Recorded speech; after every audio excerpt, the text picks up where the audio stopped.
হাসনাত এবং সার্জিস গণঅভ্যুত্থানের পক্ষে শক্তি ছিল না। নাহিদ এবং আসিফ মার খাচ্ছিল, সেই সময় হাসনাত এবং সার্জিস জুস খাচ্ছিল। নাসিরউদ্দিন পাটোয়ারি আর হাসনাত আব্দুল্লাহরা আরেকজন সার্জিস আলম, মানে ছাত্রলীগের আলম, সে তো গণঅভ্যুত্থানের সময় সার্জিস এবং হাসনাত ছাত্রলীগের আওয়ামী লীগের এজেন্ট হিসেবে কাজ করছিল। এবং এটা আসিফকে জিজ্ঞেস করেন, নাহিদকে জিজ্ঞেস করেন, আমি দায়িত্ব নিয়ে বলছি। যে সময় ডিবি হেফাজতে নাহিদ এবং আসিফ মার খাচ্ছিল, সেই সময় হাসনাত এবং সার্জিস জুস খাচ্ছিল। তো আমি যে এত কিছু জানি, এইটাই আমার অপরাধ। মানে গণঅভ্যুত্থানের সময় যেটা ফারুক ওয়াসিফ ভাই বলছিলেন যে সমন্বয়কদের মধ্যেও সমন্বয় ছিল না, অর্থাৎ নাহিদ এবং আসিফ চাচ্ছিল শেখ হাসিনার পতন, এবং হাসনাত এবং সার্জিস চাচ্ছিল যে কিভাবে হাসিনাকে রক্ষা করা যায়।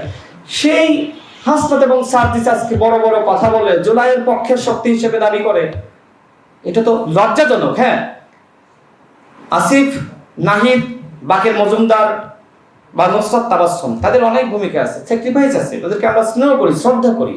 কিন্তু হাসনাত এবং সার্জিস গণঅভ্যুত্থানের পক্ষে শক্তি ছিল না, তারা কোটা সংস্কার আন্দোলন চেয়েছিল। আমার সাথে যদি কেউ ওপেন ডিবেট করতে চায়, আমি চ্যালেঞ্জ ছুড়ে দিলাম, হাসনাত এবং সার্জিস গণঅভ্যুত্থানের পক্ষে শক্তি ছিল না। 3 আগস্ট হাসনাত এবং সার্জিসকে প্রতিহত করার জন্য আসিফ মাহমুদ একটা টিমকে দায়িত্ব দিয়েছিল। আসিফ মাহমুদ ওই সময় সঠিক কাজটাই করেছিল, কিন্তু আসিফ মাহমুদ সব থেকে তার জীবনের বড় ভুল করেছে।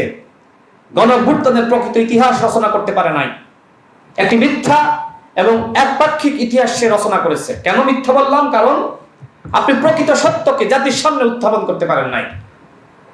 নাহিদ ইসলামকে বলবো, প্রকৃত পক্ষে যদি জুলাইকে ধারণ করেন, তাহলে জুলাইয়ের প্রকৃত ইতিহাস, সেই ইতিহাস আপনি একজন মুসলমান হিসেবে, ইমানদার হিসেবে জাতির সামনে উত্থাপন করেন। আসিফ এবং নাহিদ যদি জুলাইয়ের প্রকৃত ইতিহাস জাতির সামনে উত্থাপন করেন, তাহলে হাসনাত এবং সার্জিস খলনায়ক হিসেবে জাতির সামনে বিবেচিত হবে। আমি তো চ্যালেঞ্জ করে কথা বলছি, আসেন আমার সাথে ডিবেট করার জন্য। বহু তথ্য প্রমাণ আমার কাছে আছে। সমন্বয়কদের মধ্যে সমন্বয় ছিল না, এবং ঢাকা বিশ্ববিদ্যালয়ের একটি গ্রুপ ছিল, সেখানে প্রতিনিয়ত হাসনাত এবং সার্জিসকে নিয়ে সেখানে বলা হতো যে এরা হাসিনা দশক।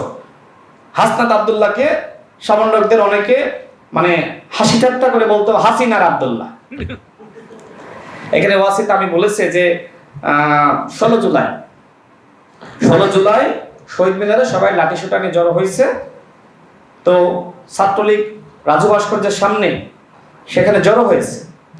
ওই সময় লাইভ চলছিল, লাইভে দেখা গেল যে রংপুরে আবু সাইদ হত্যাকাণ্ডের শিকার হয়েছে, এবং চট্টগ্রামে ছাত্রদল নেতা ওয়াসিম সহ 6 জন হত্যাকাণ্ডের শিকার হয়েছে। একটা ভিডিও নিশ্চয়ই দেখবেন যে তুমি কি আমি কে, রাজাকার রাজাকার, কে বলেছে স্বৈরাচার স্বৈরাচার, এই স্লোগান দিচ্ছিল ছাত্রদলের নেতা, নামটা ভুলে গেছি, না একজন দিছিল, নামটা আমি ভুলে গেছি। তো ও স্লোগান দিছিল, আসিফ মাহমুদ পিছন থেকে গিয়ে ওকে থামাই, সাইফ। তো সাইফ এই স্লোগান দিচ্ছিল, এই ভিডিও নিশ্চয়ই দেখেছেন, আসিফ মাহমুদ তাকে থামাই যে এই স্লোগান দরকার নেই, তুমি কি আমি কে, রাজাকার রাজাকার, কে বলেছে স্বৈরাচার স্বৈরাচার। তার মানে কি? তার মানে ওই সময় পর্যন্ত আসিফ মাহমুদরা চাচ্ছিল কোটা সংস্কার আন্দোলন। কিন্তু যে সময় আসিফ মাহমুদ দেখলো এইভাবে 6 জন হত্যাকাণ্ডের শিকার হয়েছে, সেই সময় আসিফ মাহমুদ একটা গালি দিয়েছিল। গালি দিয়ে বলেছিল যে ওরা আমার ভাইদেরকে খুন করছে, ওদের রক্ষা নাই। সেই সময় তারা ক্ষুব্ধ হয়ে ছাত্রলীগকে প্রতিহত করার জন্য ওই যে বলল যে তারা কিন্তু রাজু ভাস্কর্যের দিকে যাচ্ছিল, কিন্তু সার্জিস আলম কি করলো, ছাত্রলীগের এজেন্ট, সে মিছিলটা ওদিকে যাইতে দিল না। 6 জন হত্যাকাণ্ডের শিকার হলো, আর ওই সার্জিস আলম মিছিলটা ছাত্রলীগকে প্রতিহত করার জন্য নিয়ে গেল না। তারা যে ছাত্রলীগের এজেন্ট ছিল, এর থেকে বড় প্রমাণ লাগে?